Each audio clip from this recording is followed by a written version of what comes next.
गर्भावस्थारे शिशुर मस्तिष्क पई सर्वोत्तम आहार बादाम आलमंड्स एथिरे विटामिन ई एवं ओमेगा बिना 3 फैटी एसिड थाए। अखरोट वालनट्स एहा मस्तिष्कर कार्यदक्षता वृद्धि करिबारे साहाय्य करे।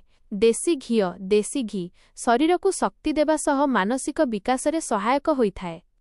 पाळंग स्पिनेच एथिरे प्रचुर परिमाणरे फॉलेट एवं आयरन थाए।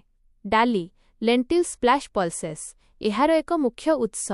अंडा एग्स एथिरे थिबा कोलिन खलिन शिशुर स्मृतिशक्ति बढ़ाई थाए। क्षीर मिल्क एहा कैल्शियम एवं अन्यान्य जरूरी पोषक तत्व जोगाई थाए। अळसी मंजी फ्लैक्सीड्स ओमेगा बिना 3 रो एक उत्तम शाकाहारी उत्स।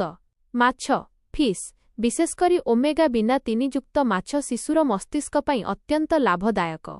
सूचना गर्भावस्थारे निज खाद्य तालिकारे कौनसी बड़ परिवर्तन करिबा पूर्वरु सर्वदा जणे विशेषज्ञ डाक्तरंक परामर्श नेबा उचित।